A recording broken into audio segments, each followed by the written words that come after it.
أول مرة بحياتنا طبعا رح نقلب ورق العنب. يمه عزة ما راح ندبرها حتى أنا أحسها، بس يا رب تضبط وما نتفشل. يلا يلا يلا. انفق. 1 دقيقة ماي. 1 2 3. يمه حطها طبطبي. يلا عادي. يلا 1 2 3. ترى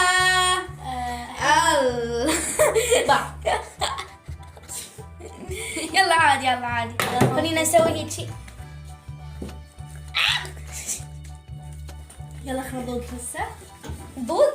لا نطلع البطاطس عادي. يلا عادي. بسم الله. بطاطس دجاج